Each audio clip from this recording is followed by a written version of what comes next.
Sardinas na naman po ang ulam natin, Nay. Yun na po yung baon namin kanina sa eskwela. Pinagtatawanan na nga po kami ng mga kaklase namin. Ay, pasensya na kayong mga anak. Walang-wala talaga kasi tayo ngayon. Yan lang ang kaya natin. Hayaan inyo, kapag sumweldo na si Nanay, abay ibibili ko agad kayo ng masarap na ulam. Ano bang gusto ninyo? Kanya-kanya na kami ng request noon dahil nagtanong na siya ng mga gusto namin. Natawa na lang si Nanay sa mga pinagsasabi namin. Sa puntong yun ay bumalik na ulit ang sigla ni Bebang. Siya pa nga ang nakarami sa amin ng ulam. Maya-maya pa ay nakauwi na rin si Tatay Pidring. Pero napansin ko noon na parang hindi maganda ang timpla niya. Oh, mahal. Nandiyan ka na pala. Tamang-tama. Patapos na akong maghain. Halika na rito at sabay-sabay na tayong kumain. Dahan-dahan siyang lumapit, pero tumayo lang sa harap ng mesa. At mariing napakamot sa ulo. Lalo ring sumama ang itsura ng mukha niya. Sardinas na naman? Oo, Pidring. Wala Pampihira naman buhay to. Nabigla talaga kami sa ginawa niya. Wala na ngang nakaimik sa amin ng mga kapatid ko. Sobrang lakas kasi ng sigaw niya. Abot hanggang sa mga kapitbahay namin. Nag-aalala na nga ako ng mga oras na yun. Sardinas na naman ang ulam kahapon. At nung isang araw, tutubuan na yata ako ng hasang. Wala na bang iba? Pasensya ka na. Kinakapos talaga kasi tayo ngayon. Naubos na yung ibinigay mo sa akin. Anak ka ng teteng Susan! Paano nangyari yun? Hindi ba't kabibigay ko lang sa'yo nung nakaraan? Siningil na kasi ako ni Mirna nung isang araw. Umiram kasi ako sa kanya. Yun ang ipinambili ko ng gamot ni Junior. Lalo pa siyang nainis dahil doon. Naihilamos pa nga ni Tatay Pidring ang kamay niya sa muka. Doon na rin ito nag-umpisang kumilos ng nakakaalarma. Bigla-bigla na lang kasi niyang dinampot ang baso sa lamesa at ibinato sa dingding. Gulat na gulat talaga ako. Kumakabog na nga ang dibdib ko dahil sa sobrang kaba. Nagsiiyakan naman ang mga kapatid ko na maliliit pa. Ay Diyos ko naman, Pidring. Bakit mo namang ginawa yun? Tumigil ka! Huwag mong sagarin ang pasensya ko. Kapag ako hindi nakapagpigil, baka hindi lang yan ang magawa ko. Kinilabutan na ako noon. Hindi ko kasi alam kung ano pang pwede niyang gawin. Parang wala na kasi siya sa kanyang katinoan. Uminahong ka nga, Pedring. Tinatakot mo naman yung mga bata. Sinabi na tumahimik ka! Sigaw niya nang mas malakas at sinabayan pa niya ng pagbaliktad ng lamesa. Nagkanda hulog tuloy at nagkanda basag na ang mga pinggan. Halos mabingi pa nga ako noon sa lakas ng ingay. Wala na rin kaming kakainin noon dahil natapo na at kumalat na lahat sa sahig. Napahagulgol na lamang ang mga kapatid ko pero hindi pa siya nakontento dahil walang habas niya rin kaming pinagmumura. Hindi na nagsalita pa si Nanay pero kahit pa yata gustuhin niya ay hindi niya nakaya. Napansin ko kasi na nangingintab na ang mukha niya sa luha. Nakahawak na rin siya sa dibdib niya na para bang hirap na rin siyang huminga. Ikaw! Inutil ka! Hahawakan mo na nga lang ang pera ko! Hindi mo pa magawa ng maayos! Inubos mo ng ganun-ganun lang! Kung di ka ba naman tarantado, walang hiya ka! Wala kang silbi! Punyeta ka! Sobra akong naawa noon kay Nanay. Nanginginig na kasi siya sa takot. Pero hindi pa rin siya tinatantanan ng taong yun. Para bang pilit nitong ipinapamukha sa nanay ko na wala siyang kwentang tao. Kayo! Kayong lahat! Kayo ang mala sa buhay ko! Magsama-sama kayong mga inutil kayo! Umalis na siya pagkatapos noon.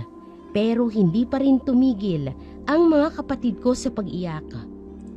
Sobra talaga silang natakot. Nasundan pa ang mga kahayupan ni Tatay Pidring ng mga sumunod na araw. Pauwi pa lang ako isang hapon. Galing ako sa eskwela noon, nasa labas pa lang ako ng bahay nang marinig ko si Junior na humahagulgol. Kasabay ng mga iyak ay ang mga sigaw ni Tatay Pidring na punong-puno ng galit. Kinutuban ako ng masama kaya wala akong sinayang na panahon at pumasok ako sa loob. Halos tumalon ang puso ko sa pagkagulat. Nadatnan ko kasi na may sakong ibinibitin si Tatay Pidring sa loob ng bahay. Paulit-ulit niya ring hinahatak ang sako para magtaas baba. Wala na akong ibang naramdaman kung hindi galit. Dali-dali ko siyang itinulak, saka ko ibinaba ang sako. Tama nga ang hinala ko. Nang buksan ko kasi ang sako, ay nandoon nga si Junior sa loob. Maputla na siya noon at sobrang nanghihina.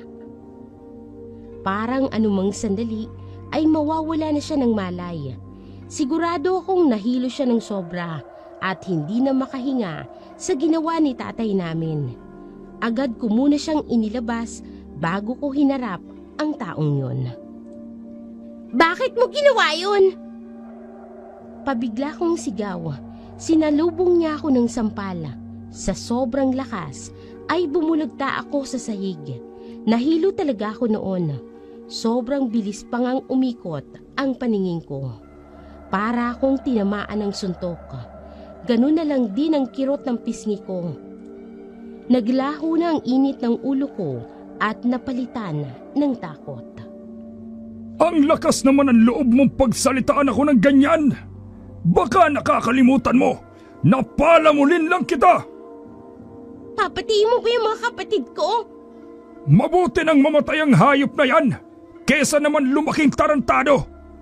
Bata-bata pa lang pero walang hiya na. Alam mo ba kung anong ginawa niya sa akin? Kinupitan niya na naman ako. Kung di ba naman gago? Wala ka pa rin karapatan na gawin yun sa kapatid ko. Kulang pa nga yan eh. Kinukonsinti niyo kasi. Kaya lumalaking siraulo. Dapat dyan sa batang yan, binubugbog para magtanda. Ilapit mo nga sa akin ang batang yan para maturuan ko ng leksyon. Sinubukang lapitan ni tatay si Junior pero wala akong balak na hayaan siya. Dali-dali akong tumayo at itinulak siya palayo sa kapatid ko. Takot na takot pa rin ako at ang lakas-lakas pa nga ng kabog ng dibdib ko. Pero wala na akong pakialam kung ano man ang gawin niya sa akin. Basta wag lang sa kapatid ko. Tama na! Parang awa mo na! Maawa kayo naman sa bata!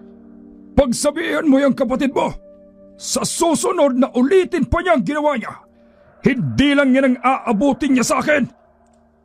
Pero wala pa yun sa mga naranasan namin.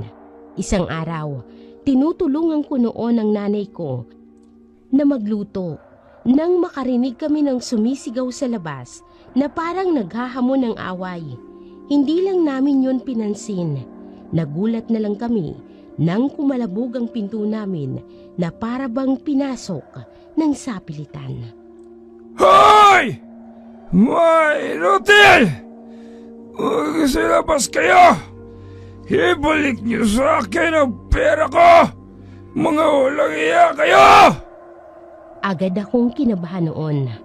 Ang lakas kasi ng boses ng Tatay Pidring at halatang lasing.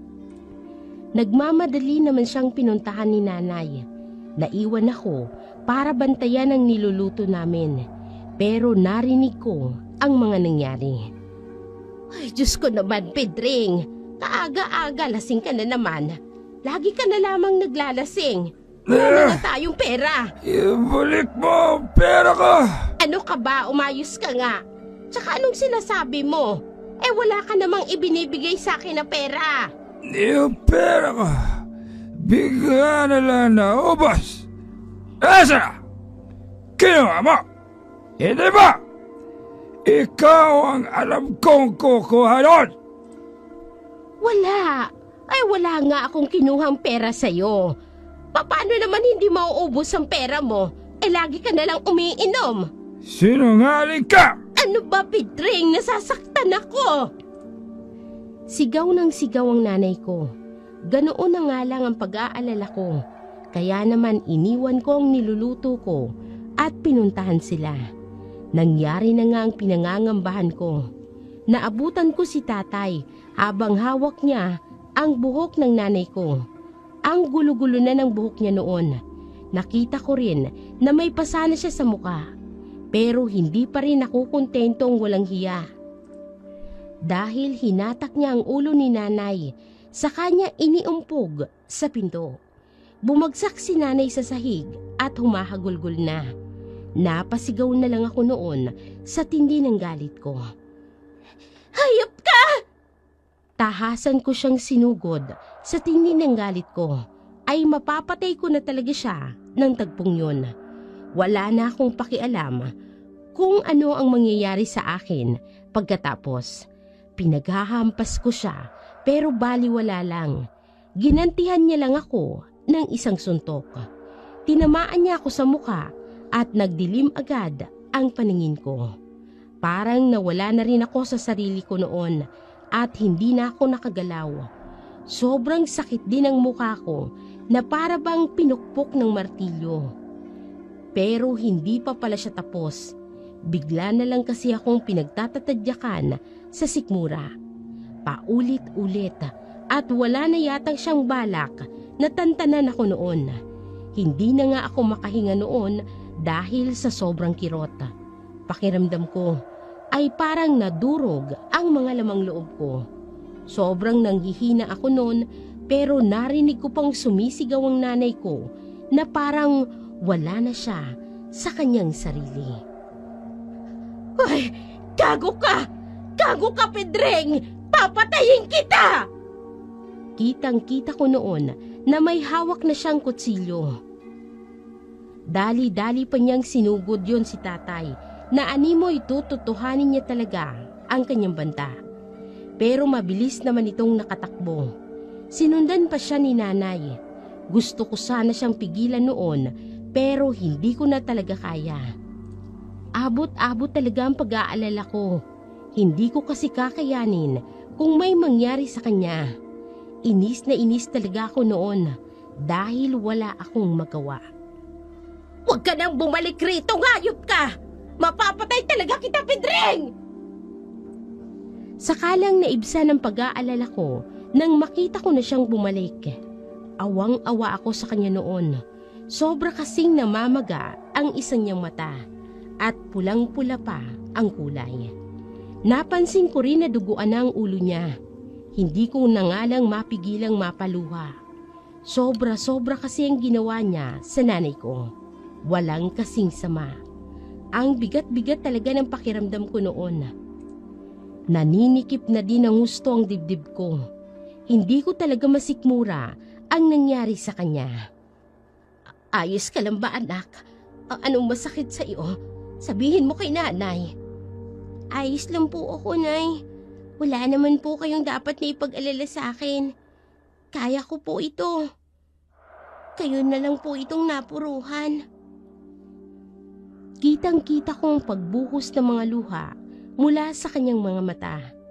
Hirap na rin siyang magsalita noon at parang kinakapos na ng hininga. Wala yan, anak. Hindi naman masakit. Matitiis ko yan. Hindi gaya ng ginawa sa'yo. Kasalanan ko ito eh. Patawarin mo ang nanay. Ang tanga-tanga kasi ng nanay ninyo. Patawarin mo ako. Wala po kayong kasalanan. Si Tatay Pedring po ang may kasalanan. Isa siyang demonyo. Hindi ko siya mapapatawad. Hindi na ako nakaimik noon at napaiyak na lamang. Alam ko kasi na sobrang sakit ng dinaranas niya at tinitiis niya lang. Hindi ko na sana palalampasin ang ginawa ng hayop kong tatay. Pero ayaw namang magsumbong ng nanay ko. Ayaw niya pa kasing lumaki pa ang gulo. Kami lang daw kasi ang mapapahiya kapag nagkataon. Mabigat sa loob ko, pero inintindi ko na lamang siya. Doon nagsimulang magbago ang buhay ko. Itong kwentong isasalaysay ko sa inyo ngayon ay hango sa mga tunay kong karanasan. Nangyari ito taong 1994 sa isang baryo sa probinsya ng Bohol. Ako nga pala si Linda, panganay sa 4 na magkakapatid. Nang mga panahong ito ay nag-asawa ulit ang aking ina. Ilang buwan lang matapos mamatay ng aking ama. Noong unay napakabait sa amin ni Tatay Pedring. Pero sa paglipas ng mga araw ay unti-unting nagbago ang ugali niya. Isang araw, pinuntahan niya ang kapitbahay namin. Itago na lang natin siya sa pangalang Maria. Medyo may katandaan lang siya sa akin. Pero hindi tulad ko ay hindi na siya nag-aaral. Magdadalawang buwan pa lang siya sa lugar namin noon pero agad ko siyang nakasundo. Sa lahat nga ng naging kaibigan ko ay siya ang pinakamalapit sa akin. Oh, Maria, napadalaw ka? Oo, gusto ko lang sana kayong kumustahin ni Nanang Susan. Salamat, ayos lang naman kami. Alam mo na pala yung mga nangyari? Oo nga eh. Rinig na rinig ko kasi ang lahat ng nangyari sa inyo hanggang doon sa bahay. Pasensya ka na kung naaabala ka namin ah. Naku, hindi. Huwag mong sabihin yan. Ako nga tong dapat na humingi ng pasensya. Wala man lang akong magawa para tulungan kayo. Ano ka ba? Wala yun. Mas mabuti ngang hindi ka na nakialam. Baka madamay ka pa. Pero masaya ako na maayos ang lagay ninyo. Nakita ko kasi kanina si tita nung isang araw. Grabe talaga ang nangyari sa kanya. Sa puntong yun ay unti-unti ko na namang naaalala ang mga ginawa ng walang hiya kong ama.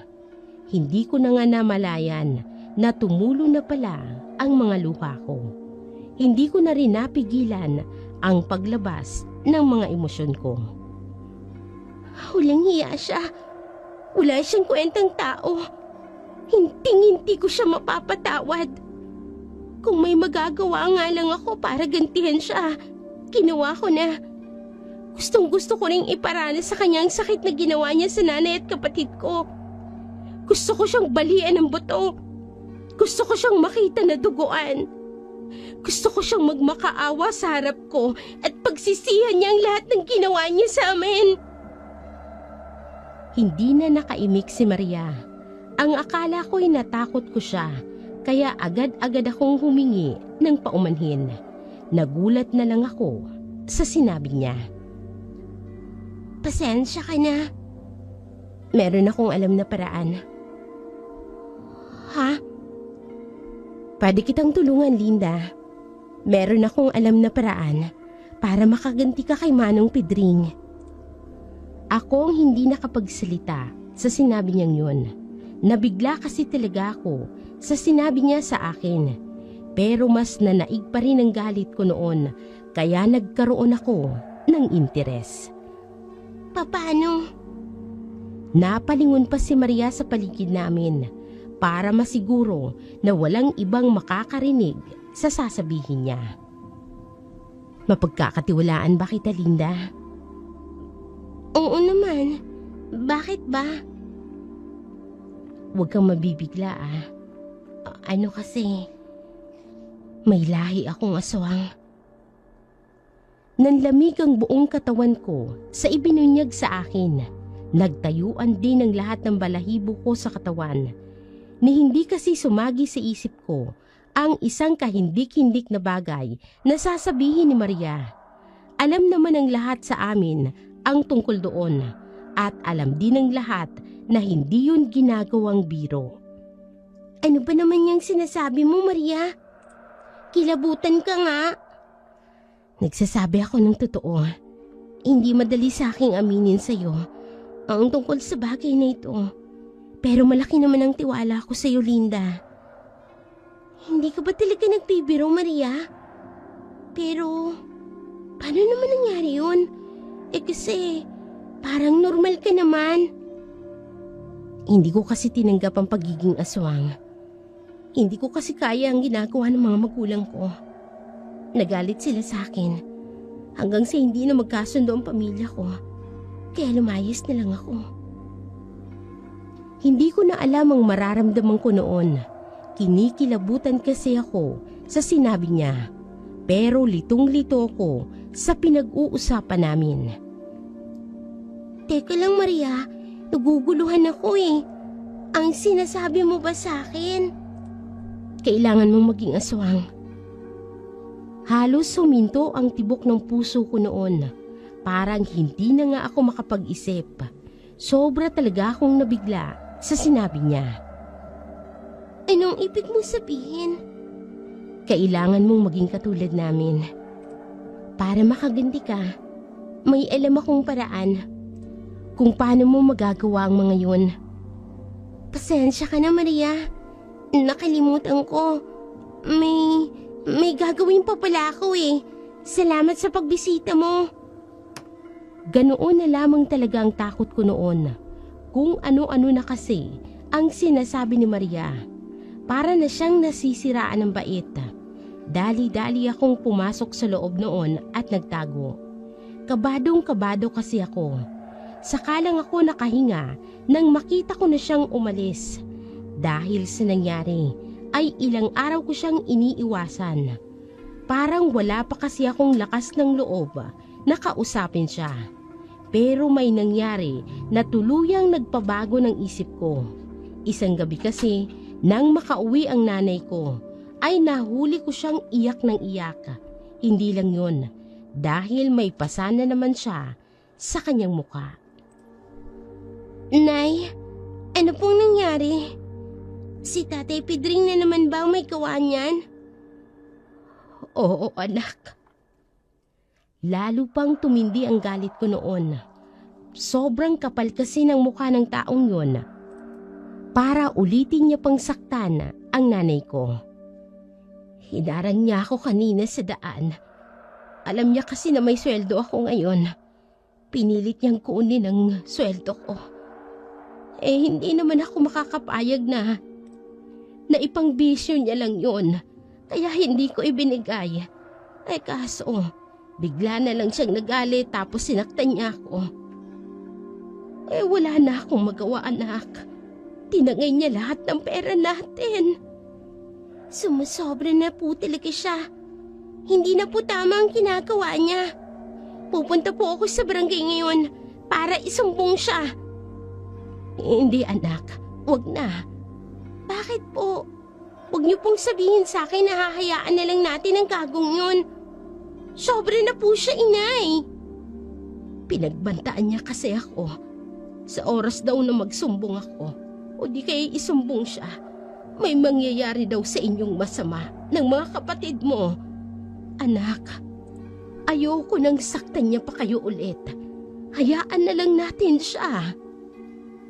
Sa sobrang sama ng loob ko noon, ay wala man lang akong magawa upang maipagtanggol ang mga mahal ko sa buhay. Naaalala ko, grabing iyak ako ng gabing yun. Pero hindi pa rin naibsan ang bigat ng nararamdaman ko.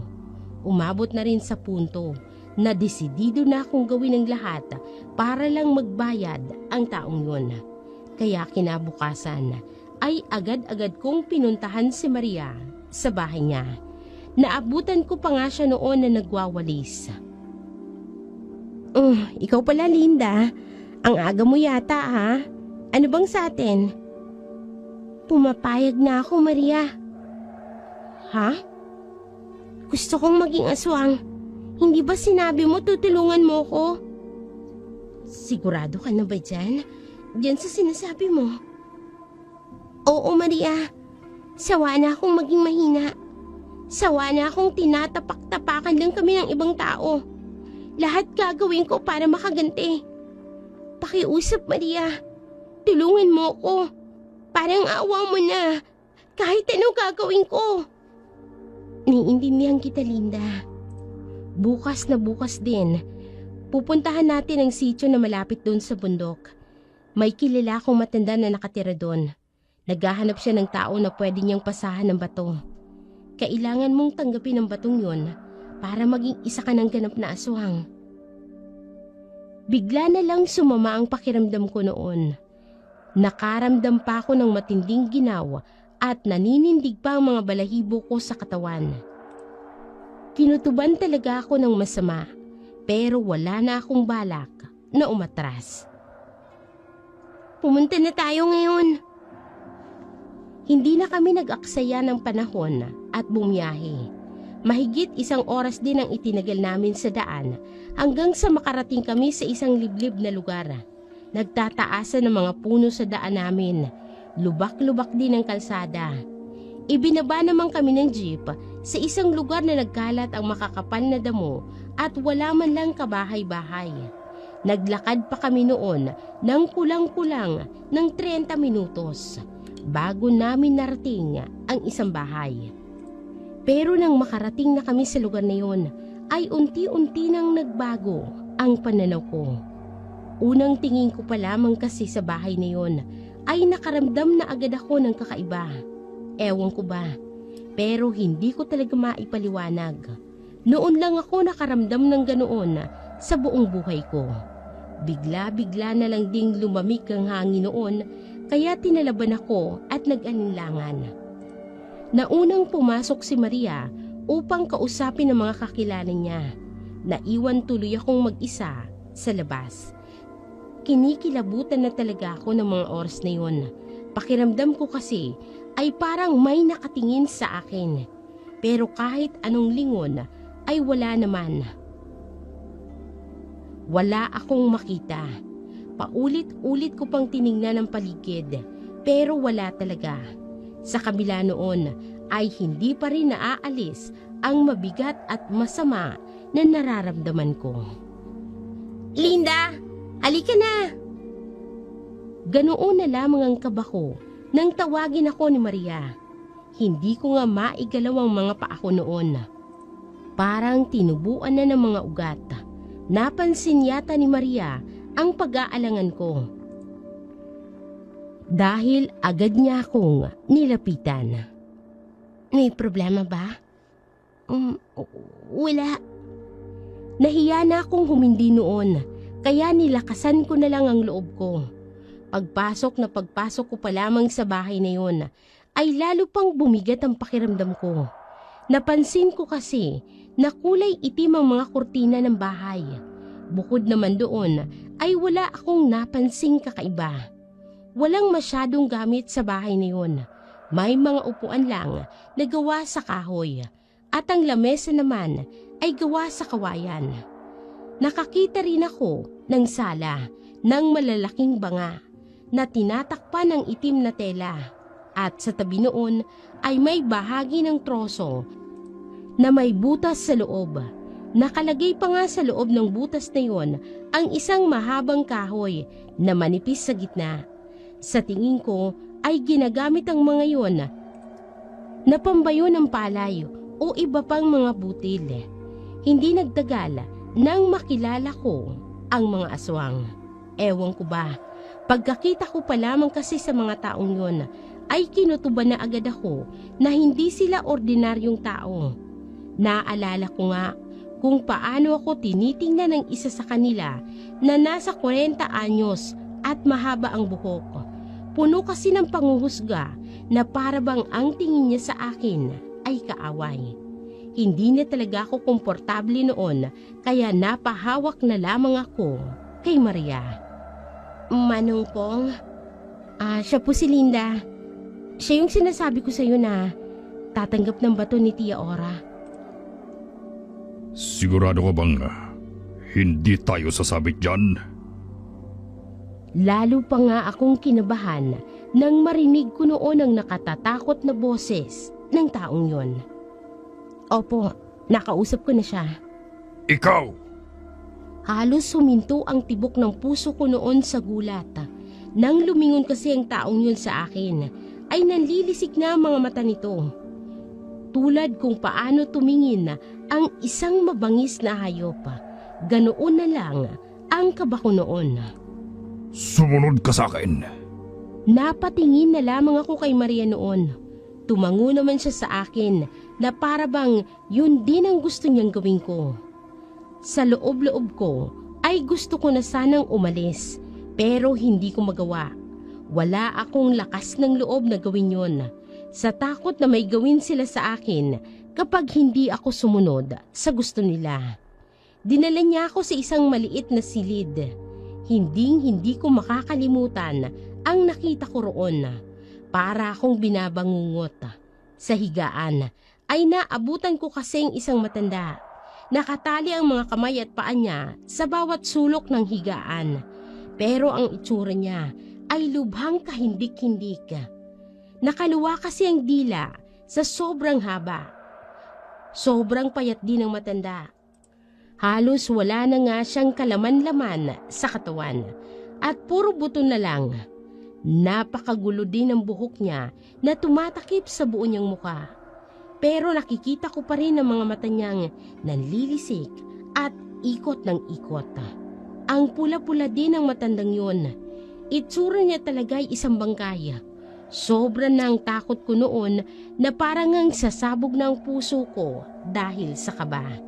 Hindi ko na nga kinaya, kaya naman napatakbo na lamang ako palabas ng bahay. Hindi ko na nga pinansin si Maria nang madaanan ko siya. Alam ko kasi nakakampihan niya lang ang mga taong yun. Binilisan ko na lang talaga ang takbo ko at wala akong ibang iniisip noon kung hindi ang tumakas. Alam ko kasi kung ano ang pwede nilang gawin sa akin. Sigurado pa naman ako na hindi nila nagustuhan ang nangyari. Hindi na nga ako nagkamali. Ilang sandali lang kasi pagkatapos noon ay nakarinig na ako ng mga sigaw. Pagtingin ko ay nanlaki ang mga mata ko dahil sa gulat. Nakita ko kasi ang dalawang lalaki na sumalubong sa amin kanina na humahabol na sa akin. Ganoon na lang ang kabog ng dibdib ko. Para akong nawala ng lakas. Hanggang sa magawa na nga nila akong abutan. Bigla na lang din akong nakaramdam na may humawak sa braso ko at pabigla akong hinatak. Takot na takot ako noon. Sobrang higpit ng hawak nila sa akin. Si Manong at si Maria. Naninindak pa rin ang mga mata niya. Ano sa tingin mo ang ginagawa mo? Ha? Itiwan niyo po ako! Pilit akong nagpupumiglas pero sobrang lakas niya. Singtigas pa yata siya ng bakal ang mga kamay ng taong yun. Hindi pwede. Ang akala ko ba, gusto mong maging katulad namin? Halika na, bumalik na tayo. Pasensya na po, pero hindi ko po pala kaya. Ayoko na pong bumalik doon. Hayaan niyo na lang po ako. Sige na po. At sa tingin mo, ganun na lang kadali ang lahat? Hindi. Hindi ako papayag. Bumalik ka na dun. Ngayon na. Pinilit kong wag magpahila noon. Kaso, sobrang lakas niya kaya halos kalad ka rin niya ako. Inulit-ulit ko pa noon ang pagmamakaawa. Sakaling makinig siya sa akin. Hindi ko na rin kasi alam ang gagawin. Parang awa niyo na. Manong Pong, ayoko na po talaga. Ikaw, huwag mo nang hintayin magalit pa ako sa'yo. Sumunod ka na lang kung ayaw mong masaktan. Nagbanta na siya sa akin noon. Naiiyak na nga ako sa takot, kaya nagsisisigaw na ako. Ang kaso, wala namang katao-tao doon bukod sa amin. Ang akala ko nga ay tuluyan na nilang magagawa ang balak nila sa akin. Pero may nangyari na hindi ko inaasahan. May narinig kasi akong sumigaw. Pagtingin ko ay si Maria pala ang may gawa nun. Manong, tama na yan. Hayaan na lang natin siya. Pagkatapos noon ay wala na akong naintindihan sa mga nangyari. Nag-usap kasi sa lingwahe na hindi ko maintindihan. Pero alam ko na galit ang manong ni Maria. Sinisigawan na kasi siya nito. Naghahanda na akong tumakas noon sakaling hindi maganda ang kalalabasan ng pag-uusap nila. Pero laking gulat ko na lang nang bigla na lamang akong itulak ng taong yun palayo. Tinitigan niya pa ako ulit ng masama bago ako umalis. Nang makita kong unti-unti nang lumalayo ang taong yun, ay mistula akong nabunutan ng tinik sa dibdib. Umuwi na tayo. Nakahinga na ako ng maluwag nang sabihin niya yon. Kaso, noong pauwi na kami, ay hindi na ako iniimik ni Maria. Pagdating namin sa baryo, ay nagmamadali na siyang dumiretso sa bahay niya na parang wala siyang kasama. Hindi ko siya masisi noon. Siguro kasi ay napahiya siya sa nangyari. Pero sa kasamaang palad ay hindi pa natapos doon ang problema ko sa mga taong yun. Isang araw kasi, nang makauwi ako galing sa pagtitinda, ay agad akong sinalubong ni Nena. May bisita daw ako noon. Nagtaka ako dahil wala namang kasi akong inaasahan na darating. Kaya pinuntahan ko na agad. Nanlaki na lang ang mga mata ko sa gulat. Nandoon kasi sa loob ng bahay namin ang mga kamag-anak ni Maria. Hindi na maganda ang kutob ko noon, kaya pinaalis ko muna ang kapatid ko bago ko sila kinausap. Madami pala kayong magkakapatid. Anong ginagawa niyo rito? Napangisi naman ang lalaking yun na parang may nakakatawa sa sinabi ko. Kinakamusta ka lang namin. Masama ba? Umalis na kayo. Pakiusap lang po. Ganyan ka ba makitungo sa mga bisita mo, Linda? Kadarating-rating pa lang naman namin, pero pinaalis mo na kami kaagad. Madami po kasi akong ginagawa. Kaya kung wala naman po kayong importanteng sasabihin, mabuti pong umalis. May kailangan tayong pag-usapan. Wala tayong kailangan pag-usapan. Hindi ba sinabi ko na, hindi ko nagagawin yung bagay na yun? Mag-uusap tayo sa ayaw mo o sa gusto. Napalunok na lamang ako noon sa takot.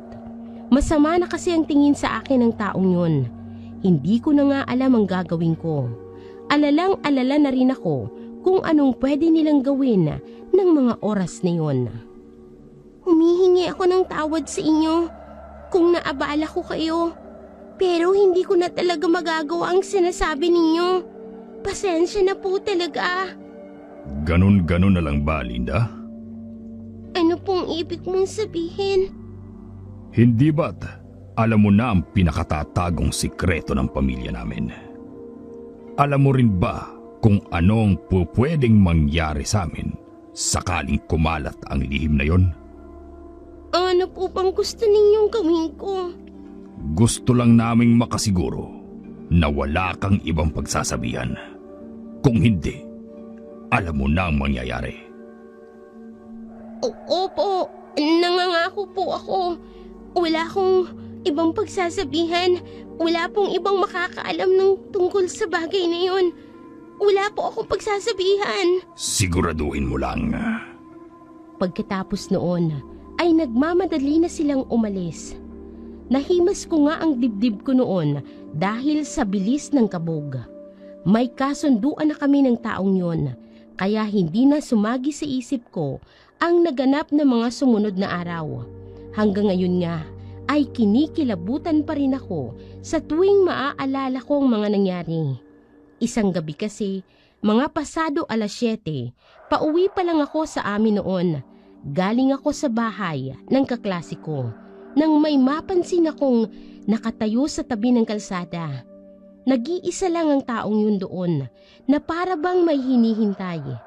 Hindi ko alam kung bakit, pero masama ang kutob ko noon. Pero ipinagpatuloy ko pa rin ang paglalakad. Wala naman kasing ibang daanan papunta sa amin. Nakatalikod ang taong yun at nakatingin sa malayo. Pero nang sandaling malapit na ako sa kanya, ay bigla-bigla na lang siyang napalingon. Hindi ko inaasahan na makikita ko doon ang manong ni Maria. Abot-abot nga ang kaba ko noon at halos hindi na ako makahinga. Nanlilisik at napakatalim kasi ng mga tingin niya. Ramdam na ramdam ko talaga ang galit. Parang gusto niya akong saktan. Hindi na nga ako nakaalis sa kinatatayuan ko. Parang nanghihina na kasi ako ng mga oras na yon. Mabuti na lang at may napadaan na ibang tao.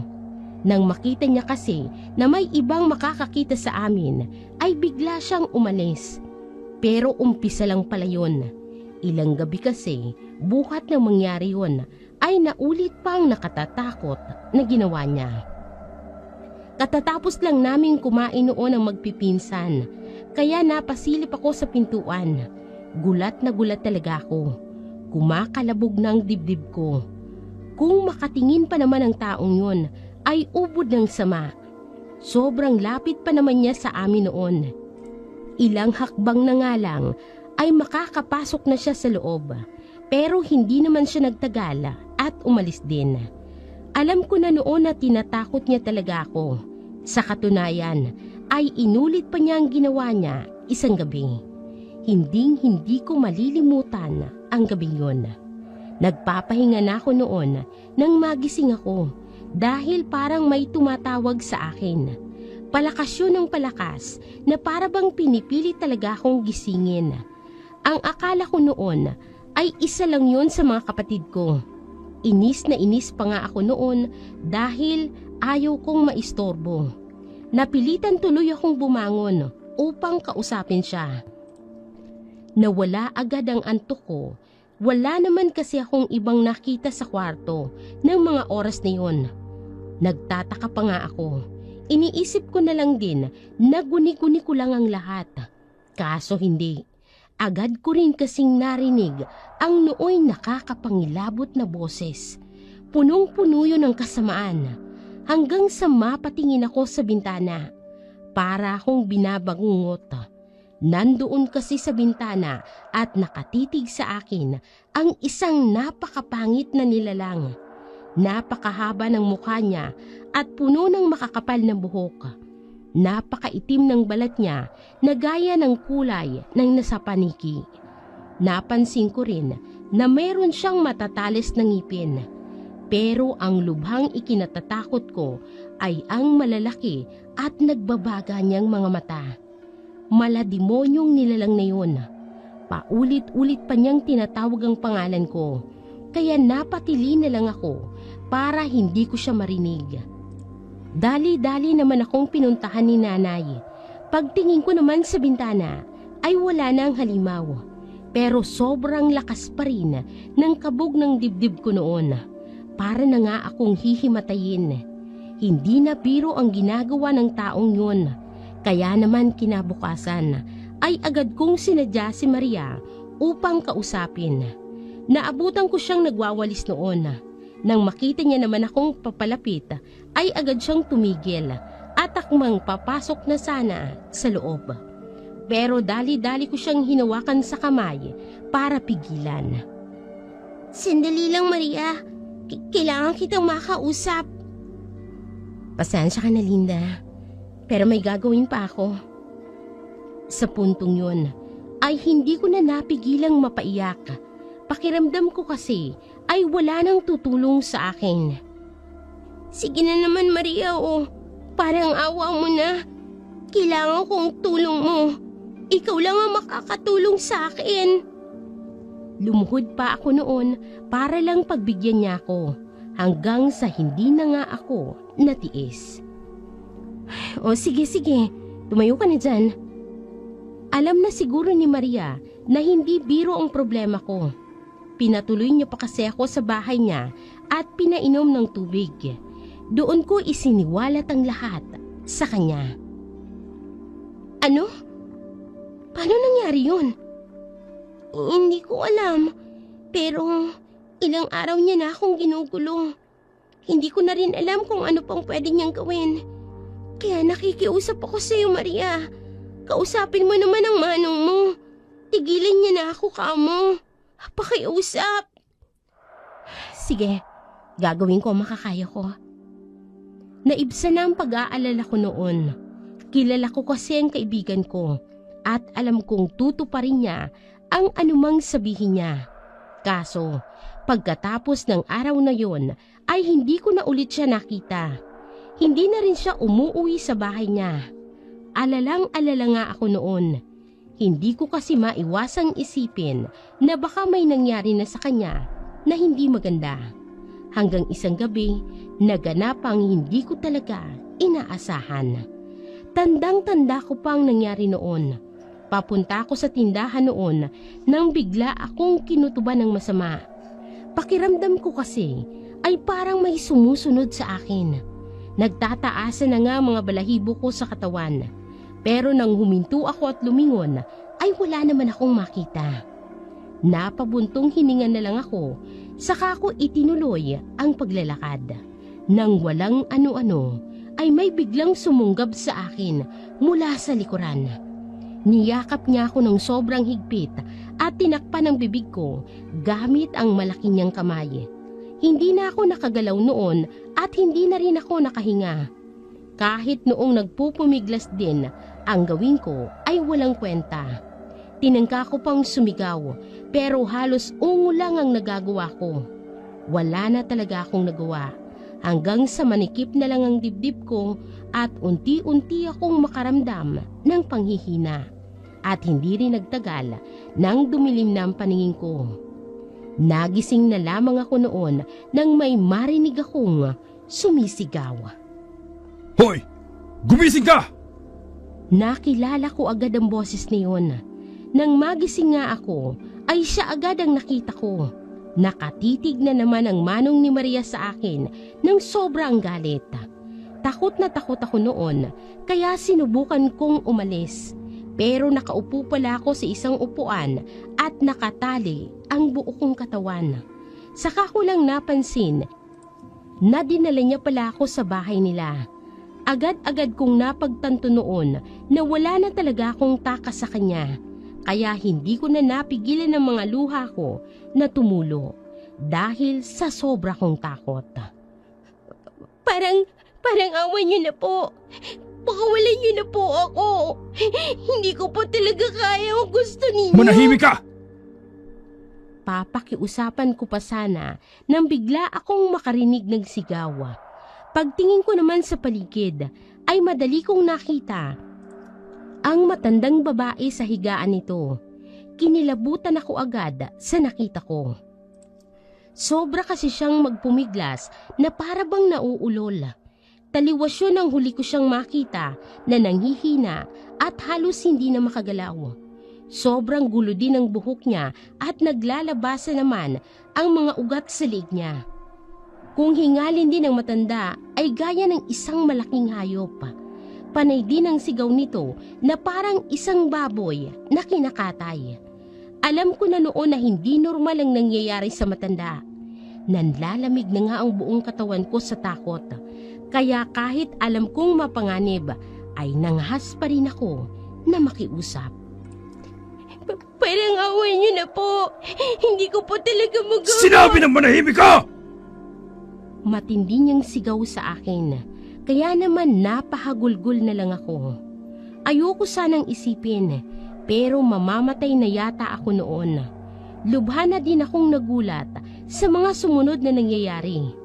Bigla na lang kasing pumasok si Maria sa kwarto, kasamang isa pa niyang kamag-anak na lalaki. Nanlaki pa nga ang mga mata niya nang makita ko. Hindi na ako nag-isip noon at agad-agad ko siyang hiningan ng tulong. Maria! Tulungan mo naman ako! Nagmamakaawa ako sa iyo! Pakiusap! Pigilan mo sila! Nakita ko na nagalit siya noon. Dali-dali pa ngang hinanap ang lalaki. Anong ibig sabihin nito, Manong? Sinisigurado ko lang naman natutupad ka sa napagkasunduan natin. Pakawalan mo na agad siya. Anong akala mo sa akin, Maria? Tanga? Gawin mo muna ang tungkulin mo bago ko gawin ang gusto mo. Wala akong maunawaan sa mga nangyayari. Pero nang mapatingin sa akin si Maria, ay kitang-kita ko sa mukha niya ang pagsisisi. Huwag kang mag-alala, Linda. Hindi ko hahayaan na may mangyaring masama sa'yo. Kilala ko si Maria at alam kong nagsasabi siya sa akin noon ng totoo. Nabawasan na nga ang takot ko noon, pero hindi naman maiwasan na mag-alala ko para sa kanya. Alam ko kasi na may binabalak siyang gawin. Dalian mo na!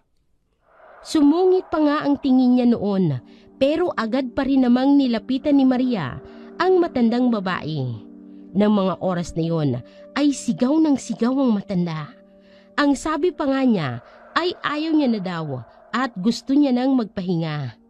Hindi ko alam ang binabalak noon ni Maria.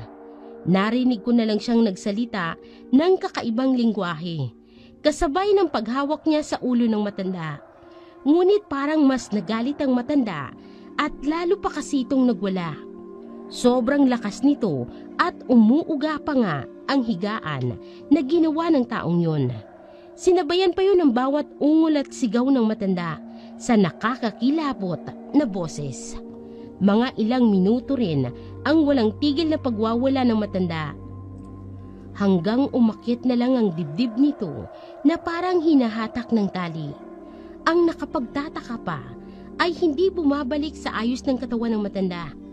Hindi ko nga maisip kung paano nangyayaring lahat ng nakikita ko.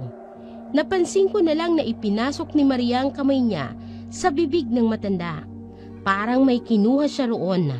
Nagulat na lang din ako matapos niya kasing bawiin ang kamay niya ay agad-agad nang bumagsak ang katawan ng matanda sa higaan. Sa puntong yon ay hindi na ito gumagalaw at hindi na rin humihinga. Nakita ko na lang din na may hawak si Maria, isang maliit na bagay na kulay itim. Halos lumugtaw ang tibok ng puso ko sa gulat. Nalaman ko kasi at agad na nanggaling yun sa bunganga ng matanda. Kinilabutan nga ako noon, pero wala pa yun sa kilabot na naramdaman ko nang isubo ni Maria ang bagay na yun sa bibig niya. Sobra talaga akong nandiri sa ginawa niya. Halos masuka na nga ako. Sobrang sama na rin ang pakiramdam ko noon na para akong magkakasakit. Maya-maya rin ay napansin ko na may nagbago sa kaibigan ko. Nanlisi kasi ang mga mata na titig sa akin. Noon niya lang ako tinitigan ng ganon. Grabe na rin kung hingalin si Maria. Rinig na rinig ko pa nga ang pagbuga niya ng hangin. Kitang-kita ko rin kung gaano kalakas ang panginginig niya. Sa puntong yun ay pinakawala naman ako ng mga taong yun. Takot na takot ako noon, kaya iniwang ko na doon si Maria at agad akong tumakas. Nakahanap naman ako ng ginang noon na siyang tumulong sa akin. Tinanong niya ako kung ano ang nangyari, pero wala akong ikwinento sa takot na gantihan ako ng mga taong yun. Pagkatapos nga ng mga pangyayari ng gabing yun, ay ilang araw kong hindi nakita si Maria. Sobra-sobrang pag-aalala ko noon. Halos hindi na nga ako makatulog sa gabi sa kakaisip. Wala rin naman kasing pwedeng makatulong sa akin. Litong-lito na ako noon at hindi ko na alam ang gagawin ko. Isang araw, nagulat na lang ako, may nakapagsabi sa akin na nakauwi na raw si Maria. Dali-dali ko siyang pinuntahan noon. Tama nga ang narinig ko.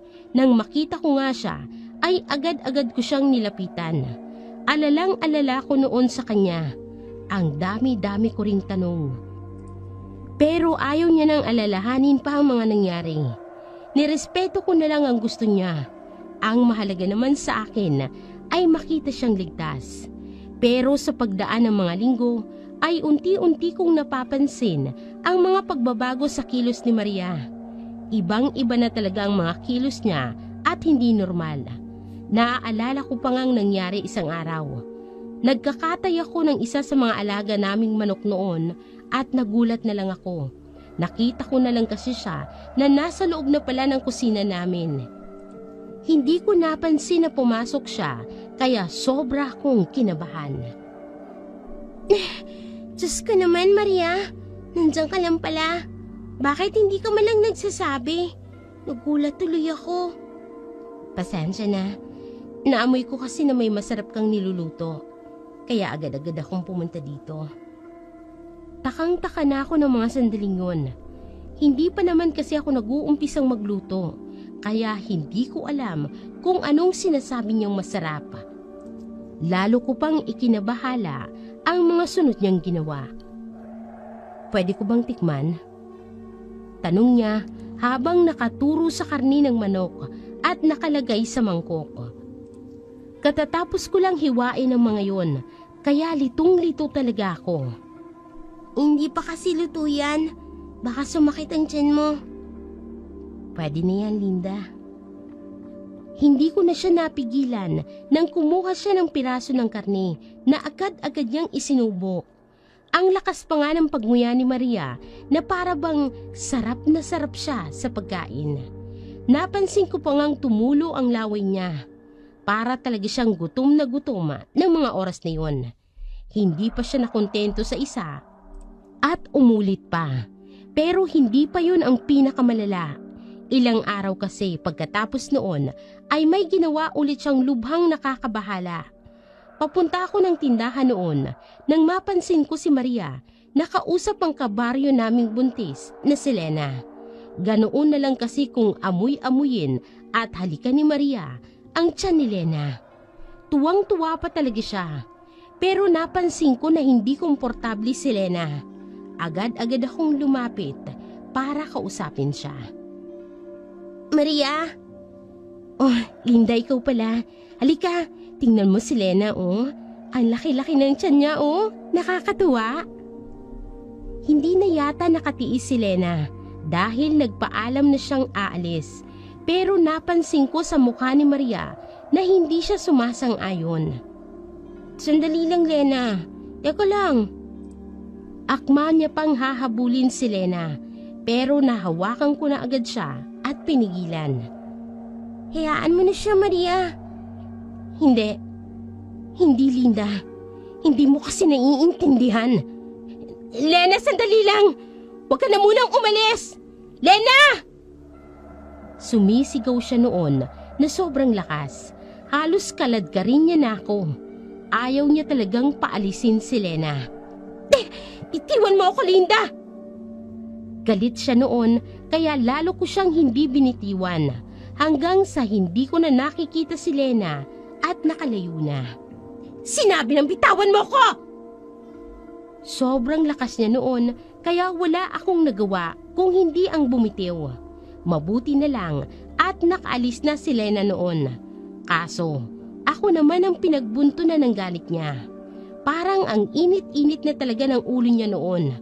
Nakaka-alarma rin ang paraan kung paano niya ako tingnan.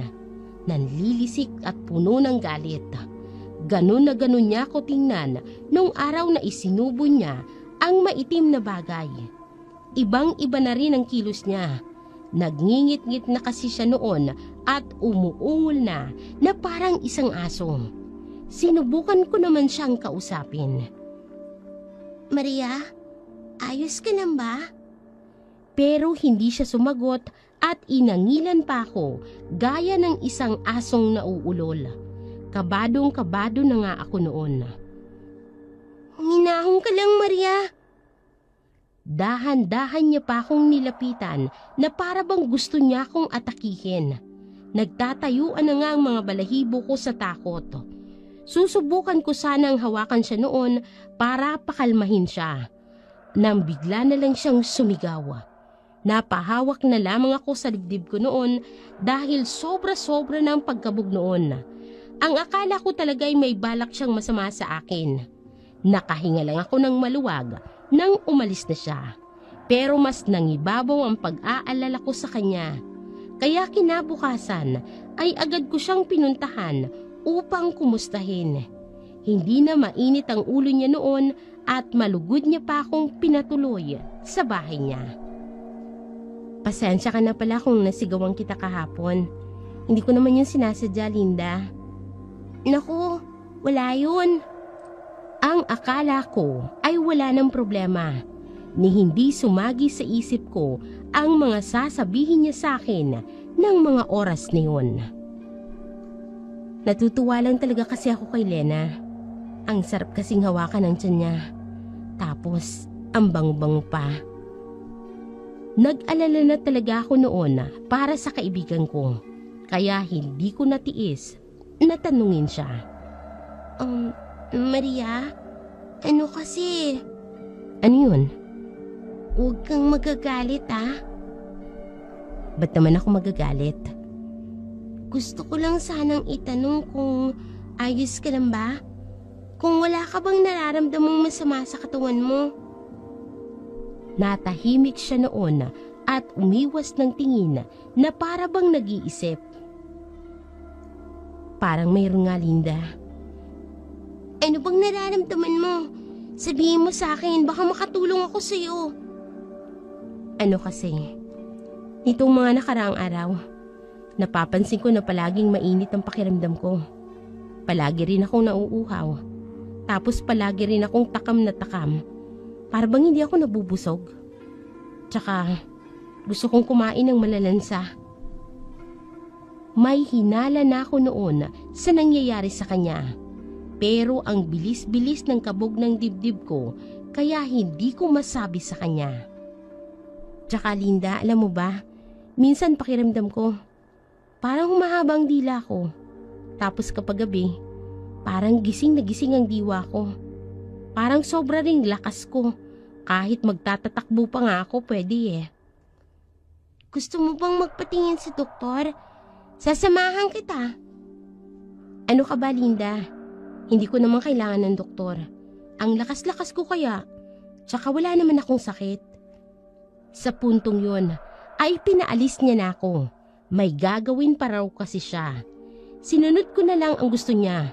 Mula noon ay lalo pang nag-iba ang ugali ni Maria. Naging mainitin ang ulo niya. Kahit nga konting bagay ay naiinis siya. Madalas ay ayaw niya rin akong kausapin.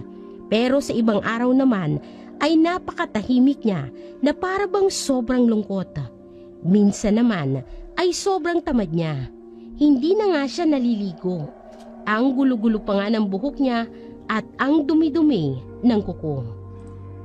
Napapansin ko rin minsan na aligaga siya at hindi mapakali na para bang may kung ano siyang pinoproblema. Kita ko rin na nangingitim na ang ilalim ng mga mata niya noon na parang kulang na siya sa tulog. Pinagtsitsismisan na rin si Maria ng mga kapitbahay namin noon. Madalas daw kasing may makakita sa kanya na gumagala kahit 10 oras ng gabi. Pero wala namang nakakaalam sa mga ginagawa niya. Hindi nagtagal at nalaman ko ang sagot. Isang gabi kasi, mga pasado 7:00. Pinuntahan ko siya noon para dalhan sana ng ulam. Pero naabutan kong nakasarado ang bahay niya. Tawag din ako ng tawag pero wala namang sumasagot. Nakabukas naman ang ilaw noon kaya lumapit ako sa bintana para sumilip. Napansin ko noon na ang gulo-gulo ng bahay niya pero hindi ko siya nakita. Nagtataka nga ako. Sinubukan ko naman siyang hanapin sa likod bahay nila. Doon na ako nakapansin ng kakaiba. Nakakita kasi ako ng sariwang dugo sa lupa. Kinilabutan na ako ng mga oras na yon. Ganun na lang din ang kaba ko. Hindi ko kasi maiwasang isipin na baka may nangyari ng hindi maganda sa kaibigan ko. Maria? Maria, nasan ka? Sumagot ka! Maria!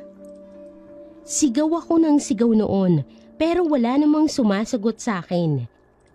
Hindi na ako mapakali noon kaya inikot ko na ang buong bahay. Hindi kalayuan ay nakakita ulit ako ng mga patak ng dugo sa lupa.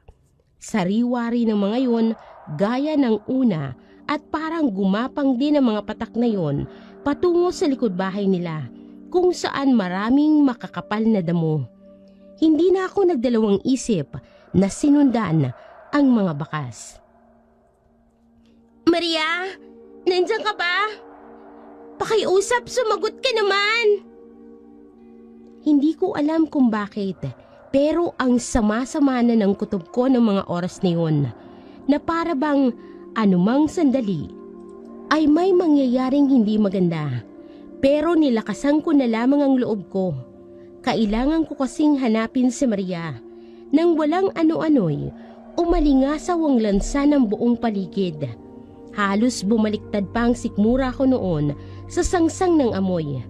Para bang amoy ng sariwang dugo at patay na hayop. Sobrang sama talaga, kaya hindi na sana ako tutuloy.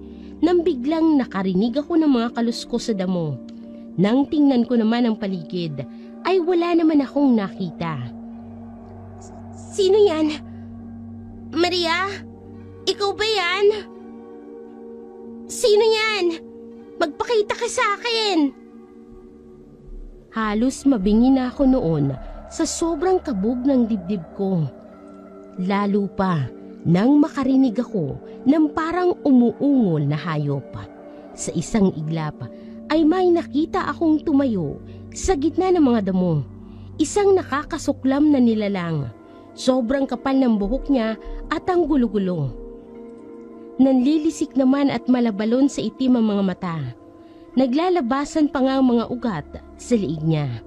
Puno naman ang bibig niya ng mahaba at matutulis na ngipin. Sobrang itim din ang mga balat ng taong yon. Samantalang ang mukha niya ay napakahaba at puno rin ng balahibo. Pero sa kabila ng nakakakilabot nitong anyo ay malinaw kong nakilala ang nilalang na yun. Hindi ako pwedeng magkamali. Si Maria yon. Wala nang mapadsidla ng takot ko noon. Nakatingin pa siya sa akin habang hawak ang isang sariwa at duguan na bituka. Bigla na lang din niyang nilantakan ng bituka. Parang gusto ko nang isuka ang mga lamang loob ko noon. Kumilos din siya nang nakakaalarma. Naglalakad kasi siya palapit sa akin. Hindi ko na alam kung anong pwede niyang gawin noon, kaya agad-agad na akong kumaripas ng takbo. Nang mga sumunod na araw, ay maaga akong pumapasok sa eskwela para hindi na ako makita ni Maria. Kinikilabutan pa kasi ako. Naalala ko yung mga nasaksihan ko nung gabing yun. Pero nang makauwi ako isang hapon, ay naabutan ko siya sa kalsada malapit sa amin. Parang hinihintay niya ako noon. Wala pa talaga akong balak na kausapin siya, kaya binilisan ko na ang takbo. Hingal na hingal nga ako nang makauwi ako sa bahay namin. Tagaktak na rin ang pawis ko. Dali-dali ko pang isinara ang pinto at saka ako dumiretso sa kwarto. Kung pwede nga lang na magsuot ako sa ilalim ng higaan namin, ay ginawa ko na dahil sa takot ko. Pero kung anong takot ko, ay tila dumoble pa nang makarinig ako ng sigaw. Linda! Alam kong nandiyan ka! Pakiusap! Kausapin mo naman ako! Nasa labas siya ng bahay namin noon. Nagulat talaga ako, kaya dali-dali akong pumunta sa likod ng pinto. Grabe na nga ang kabog ng puso ko. Linda! Sige na! Kausapin mo naman ako! Ilang beses pa ulit siyang sumigaw noon, pero hindi ko pa talaga kaya na makita siya. Hindi naman nagtagal at nagsawa na rin si Maria at tumigil. Kaso, lalong lumaki ang problema ko noon. Nang gabi ding yun, lumabas lang ako ng bahay para umihi nang biglang may humawak sa balikat ko. Pagtingin ko, ay si Maria pala ang may gawa nun. Halos himatayin ako sa nerbiyos. Hindi ko na tuloy napigilan ang emosyon ko. Ano ka ba, Maria? Tinakot mo naman ako. Pero mas natakot pa ako nang tingnan niya ako noon. Pinandilatan niya ako at ramdam ko ang galit sa kanyang mga mata. Pagkatapos ng lahat ng ginawa ko para sa iyo, Linda. Pagkatapos ng lahat, ganito lang ang isusukli mo sa akin? Pasensya ka na. Ikaw naman kasi. Dis oras na ng gabi. Tapos bigla-bigla mo pa akong sinunggaban. Paano? Ilang araw mo na akong pinagtataguan. Gusto ko lang naman kausapin mo ko, Linda. Mahirap ba yun? Hindi. Bakit, Linda? Sabihin mo sa akin. Bakit mo ako nilalayuan? Kung itrato mo ko para akong may nakakahawang sakit. Nag-aalala na ako sa ikinikilos niya ng mga oras na yun. Parang hindi ko na kasi siya kilala. Hindi niya pa nga ako inaalisan ng titig na ubod ng sama. Uminahon ka lang, Maria. Sa puntong yun ay narinig na yata ng nanay ko ang mga sigaw niya dahil narinig kong tawagin niya ako. Linda, anong nangyayari? Bakit may narinig akong sumisigaw? Wala po, Nay. Nag-uusap lang po kami ni Maria. Pagtingin ko sa kanya noon ay lalo akong kinabahan. Hindi na kasi normal ang ikinikilos niya noon. Umuungol na kasi si Maria. Abay, gabing-gabi na anak. Ano ba kasi ang pinag-uusapan ninyo at hindi nyo pwedeng ipagpabukas? Lumapit na rin ang nanay ko sa amin noon. Kaso, hindi yata yun nagustuhan ni Maria. Bigla na lang kasing umangil si Maria gaya ng isang asong nauulol. Kabadong-kabado na ako noon. Gusto ko na nga sanang tumakbo, kaso hindi ko maigalaw ang mga paa ko. Pinagpapawisan na rin ako noon ng malamig. Ano ba yung ginagawa mo, Maria? Itigil mo nga yan. Sumabat na ang nanay ko, pero hindi siya nakinig. Sa halip ay tumuwad si Maria sa lupa na para bang naghahandang sumugod. Gulat na gulat talaga ang nanay ko noon at halos mabingi pa nga ako sa lakas ng mga sigaw niya. Sinubukan ko namang kausapin ulit si Maria dahil wala akong alam na ibang paraan. Maria, uminahon ka. Ako to si Linda. Kaibigan mo ko. Nakabuka ang bunganga niya noon at nakalabas na rin ang mga ngipin niya. Napansin ko rin na tumutulo na ang laway ni Maria. Takot na takot talaga ako, para kasing hindi ko na talaga siya mapipigilan. Maria, makinig ka naman sa akin. Pakiusap. Tumigil ka na. Hindi ganyan ang Maria na kilala ko. Mabuti na lang at mistulang natauhan siya sa puntong yun. Nawala kasi bigla ang galit sa mukha niya at dali-daling umalis. Nang makaalis na nga si Maria, ay labis na akong nanghina. Para na akong naubusan ng lakas noon. Pero dahil sa nangyari, ay napagtanto kong malaki talagang naging pagkukulang ko sa kanya. Sarili ko lang kasi ang iniisip ko noon. Imbes na damayan ko siya sa mga pinagdadaanan niya, ay iniwan ko siya na mag-isa. Pinagsisisihan ko ng sobrang mga nagawa ko. Pero hindi ko pa rin magawa na harapin siya. Madami na akong pinoproblema noon at nadagdagan pa. Nang minsan kasi akong umuwi sa bahay, ay nadatnan ko sa bahay namin na ang gulo-gulo. Para kaming binagyo. Nagkalat pa nga ang lahat ng mga gamit namin na parang ipinagtatatapon. Maya-maya ay napansin ko ring nakakalat ang mga damit ko. Kinabahan na ako noon. Tama nga ang hinala ko. Nakita ko na lang kasi ang alkansya ko na nabuksan na at wala ng laman. Iyak ako ng iyak noon. Yun kasi ang lahat ng pera na pinagtulungan naming ipunin ni nanay. Malaking tulong sana yon para sa pang-araw-araw namin at sa gamot ni Junior. Sobrang sama ng loob ko noon. Hindi ko na nga napansin na nandoon pala si Maria. Kitang-kita ko sa mga mata niya na nag-aalala siya sa akin. Ayos ka lang ba, Linda? Wala na akong nararamdamang takot noon sa kanya.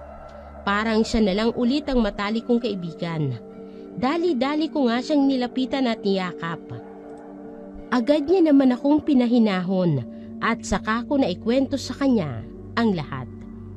Kung ganon, may nagnakaw ng ipon mo? Oo, tama ka. Walang hiya talaga ang taong yun. Hindi siya marunong lumaban ng patas.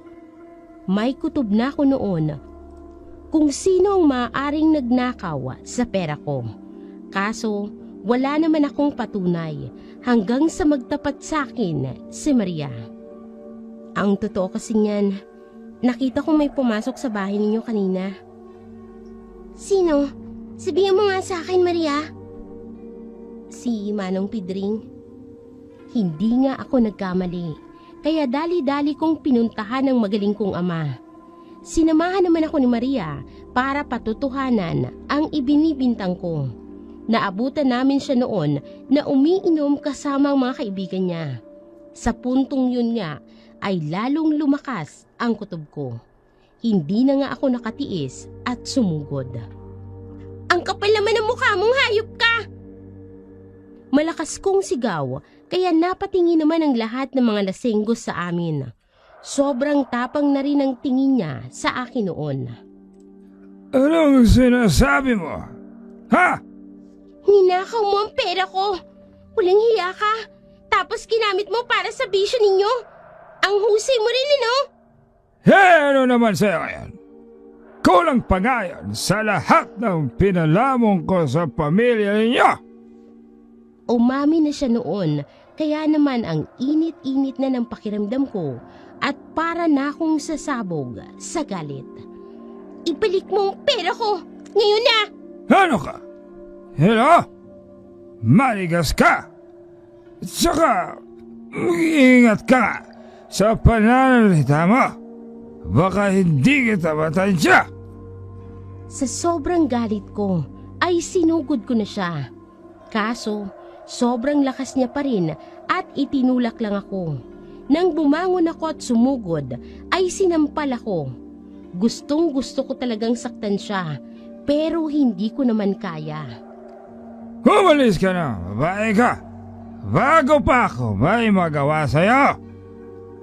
Wala na kaming nagawa noon kung hindi ang umuwi. Sobra-sobrang iniyak ko noon at ang hapdi-hapdi na nga ng mga mata ko. Pero parang hindi pa rin ako nauubusan ng luha. Kailangan kasi talaga namin ang pera na yun.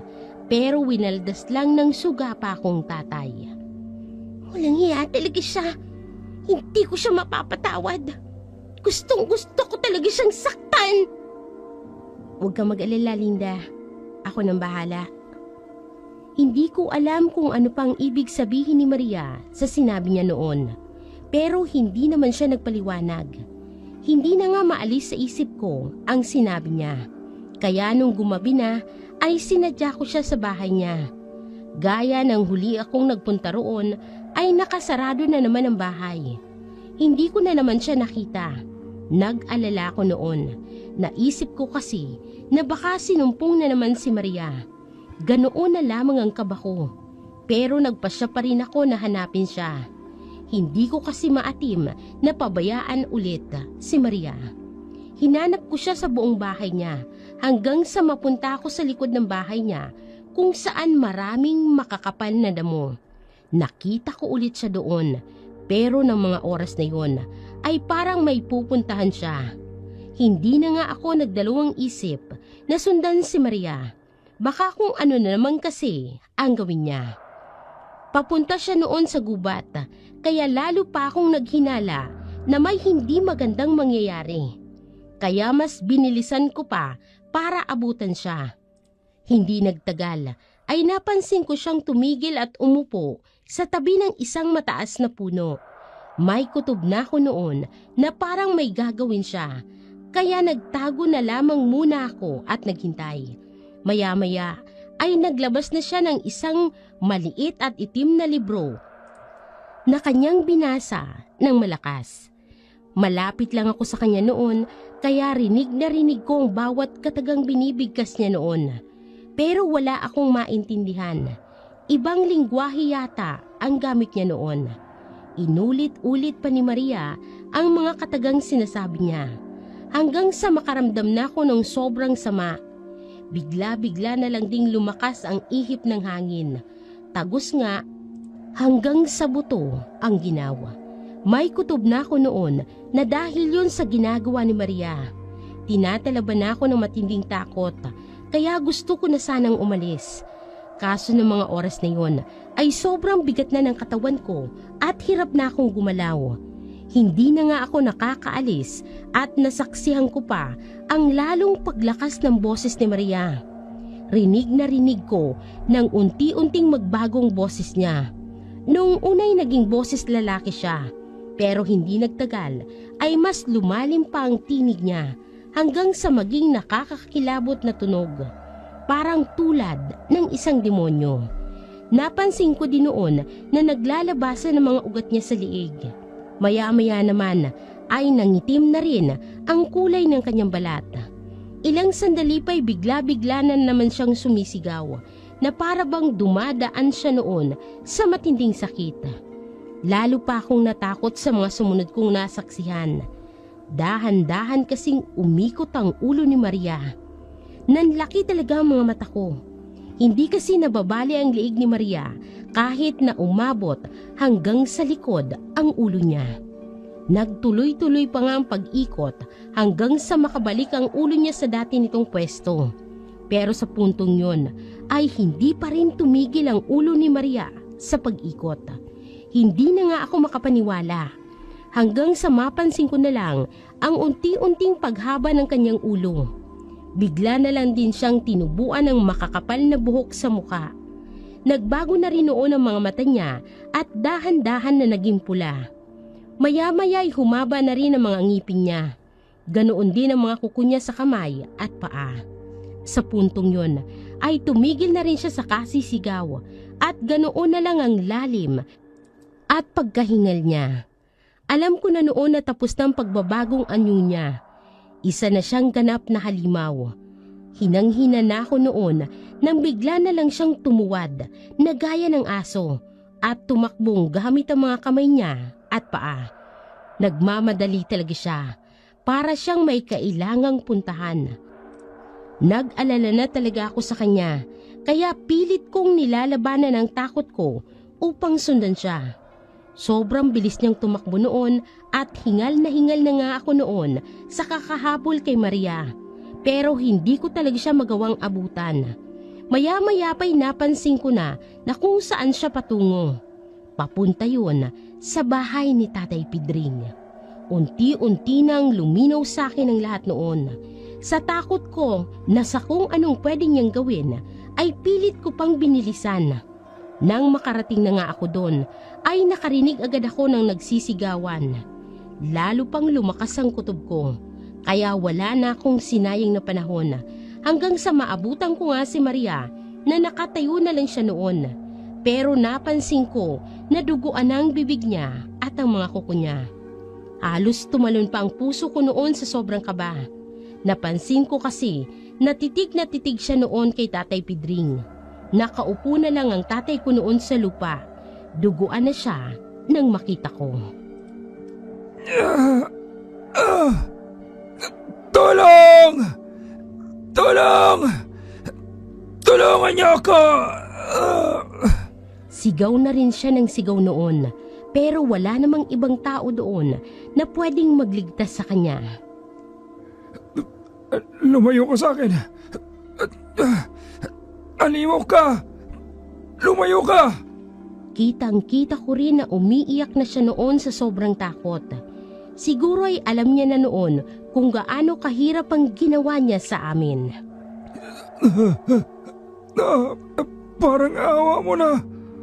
Sigaw niya na ikinagalit ni Maria. Bigla na lang kasi siyang umungol. Nagsalita pa si Maria gamit ang kasumpa-sumpa niyang boses. Ang akala mo ba may magliligtas pa sa'yo? Wala na, Pidring. Papatayin na kita! Sa loob-loob ko ay masaya na ako noon. Sobra-sobra na kasi kaming naiganti ni Maria. Kaso, may bigla na lamang sumagi sa isip ko. Konti na lang kasi ay tuluyan ng matatapos ang problema namin sa taong yun. Gulong-gulo na nga ako noon. Hindi ko na kasi talaga alam ang gagawin ko. Nagulat na lang ako nang marinig kong humiyaw si Tatay Pidring. Pagtingin ko sa kanya, nang ganyan ay nakita kong sinaksak siya ni Maria gamit ang mga kuko niya.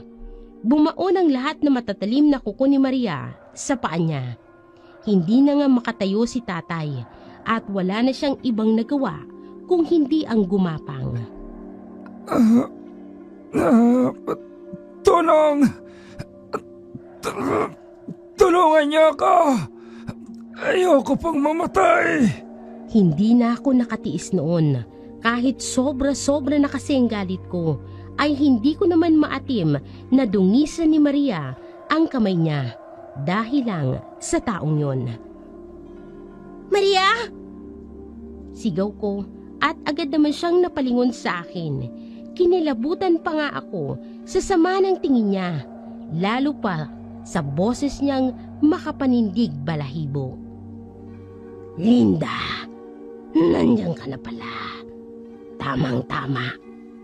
Panoorin mo kung anong gagawin ko sa walang hiya mong tatay. Napansin ko noon na gulat si Tatay Pedring sa mga nangyayari. Pero gaya ng dati, sobra pa rin ang kapal ng pagmumukha niya. Parang awa mo na, Linda. Iligtas mo ako. Nagmamakaawa ako sa'yo. Tulungan mo ako, anak. Tumahimik ka!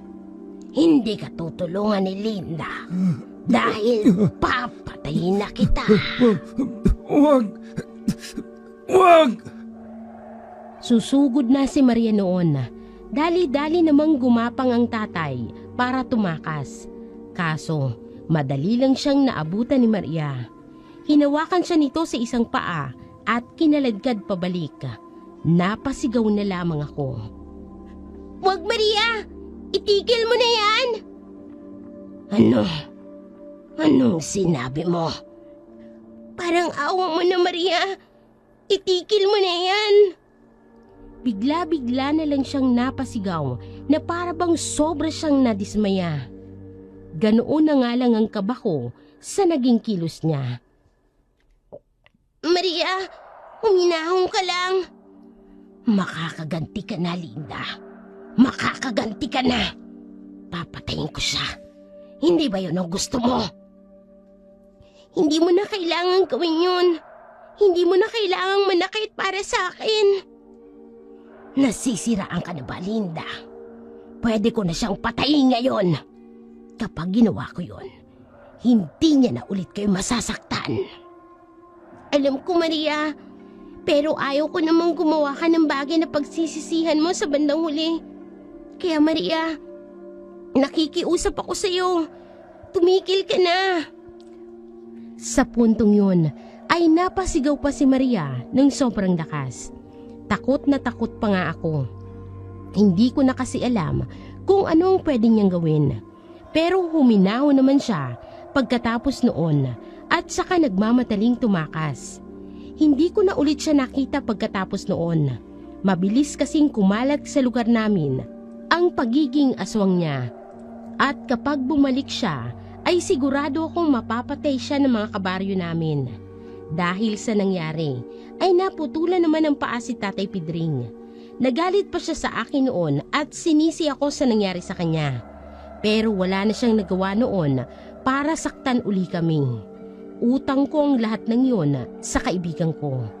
Napakarami niyang isinakripisyo para lang sa akin. Pero sa huli ay hindi ko man lang siya napasalamatan.